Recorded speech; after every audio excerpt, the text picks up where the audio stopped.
السلام علیکم پیارے دوستو، بیان کیا گیا ہے خلیفہ ہارون الرشید نے ایک نصرانی کو 500 درہم کے عوض قید کا حکم دیا اور سوار کو اس کے ہمراہ بھیجا۔ سوار نے دیکھا راستے میں ایک شخص گھاس کا بوجھ اٹھائے جا رہا ہے، اس کا بوجھ ایک طرف کو جھکا ہوا ہے۔ یہ دیکھ کر سوار نے اس کو سیدھا کر دیا، پھر وہ بوجھ دوسری جانب کو جھک گیا، جس کو دیکھ کر سوار نے پڑھا لا حول ولا قوة الا باللہ۔ نصرانی نے اس کی زبان سے یہ کلمہ سن کر اس کلمے کی بڑی عظمت کی۔ یہ دیکھ کر سوار نے اس نصرانی سے کہا کہ جب تم اس کلمے کی اس قدر عظمت کرتے ہو اور اس کو اتنا بابرکت سمجھتے ہو تو اللہ تعالیٰ پر ایمان کیوں نہیں لاتے؟ اس کے نام کی عظمت سے اس کلمے کو یہ برکت حاصل ہوئی ہے۔ اس پر نصرانی نے جواب دیا، میں نے اس کلمے کو آسمان کے فرشتوں سے سیکھا ہے۔ یہ سن کر سوار بہت تعجب ہوا اور سوار نے خلیفہ کی خدمت میں حاضر ہو کر تمام واقعات بیان کیا تو خلیفہ نے نصرانی کو بلوا کر دریافت کیا کہ آخر تو نے یہ کلمہ فرشتوں سے کس طرح سیکھا ہے؟ تو اس نے بتایا کہ یہ واقعہ میرا ایک چچا بہت مالدار تھا، اس کی ایک حسین لڑکی تھی۔ میں نے اس چچا زاد بہن کے لیے اپنے نکاح کا پیغام دیا، جس کو میرے چچا نے منظور نہ کیا اور اس نکاح کا دوسری جگہ کر دیا۔ چنانچہ شب زواف میں اس کے شوہر کا انتقال ہو گیا۔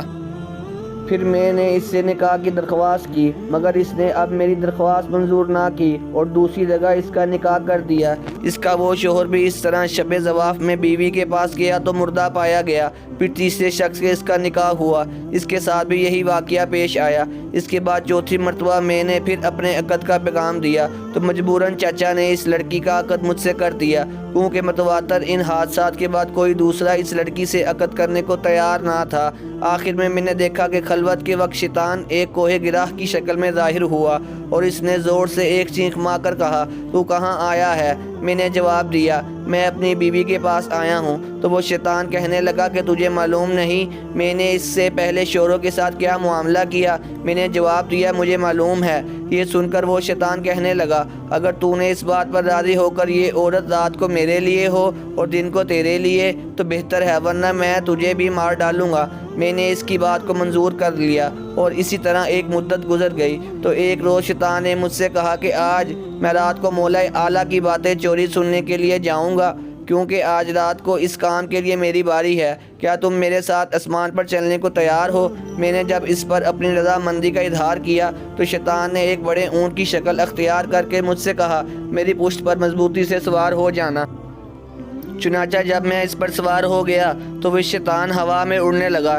اتنے میں مجھے فرشتوں کی آواز آئی، وہ کہہ رہے ہیں لا حول ولا قوة الا باللہ، جس کو سن کر شیطان واپس ہوا اور مردہ کی طرح زمین پر گر پڑا اور میں بھی اس کے قریب ہی جا گرا۔ جب کچھ دیر کے بعد اس کو ہوش آیا تو اس سے کہنے لگا کہ تم اپنی آنکھیں بند کر لو۔ میں نے اپنی آنکھیں بند کر لیں۔ اس کے بعد جب میں نے آنکھیں کھولیں تو کیا دیکھتا ہوں کہ میں اپنے گھر کے دروازے پر موجود ہوں۔ پھر جب میں اپنی بیوی کے پاس خلوت میں گیا تو میں نے اس سے کہا، اس مکان میں جہاں کوئی سوراخ ہے تو اس کو بند کر دو، ساری کھڑکیاں بند کر دو۔ اس نے ایسا ہی کیا۔ چنانچہ جب رات کو شیطان گھر میں داخل ہوا تو میں نے دروازہ بند کر دیا اور باہر سے دروازے کی طرف منہ کر کے پڑھنا شروع کیا، لا حول ولا قوة الا باللہ، جو میں نے فرشتوں سے سن کر یاد کر لیا تھا۔ اتنے میں نے ایک سخت آواز سنی، پھر دوسری اور تیسری مرتبہ یہی کلمات پڑھے تو اس کے بعد بیوی نے مجھے پکارا کہ اندر آ جاؤ۔ جب میں اندر گیا تو بیوی نے بیان کیا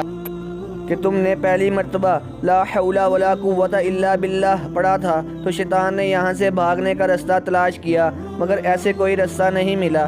جب دوسری مرتبہ تم نے لا حول ولا قوة الا باللہ پڑھا تو آسمان سے ایک آگ نے اتر کر شیطان کو گھیر لیا، اور جب تیسری مرتبہ تم نے لا حول ولا قوة الا باللہ پڑھا تو اس آگ نے شیطان کو جلا کر راکھ کر دیا۔ تو اللہ تبارک تعالیٰ نے ہمیں اس سے نجات دے دی۔ خلیفہ ہارون الرشید نے نصرانی کی زبان سے یہ واقعہ سن کر اس کو آزاد کر دیا اور وہ 500 درہم بھی معاف فرما دیے جس کے عوض اس کو قید کیا گیا تھا۔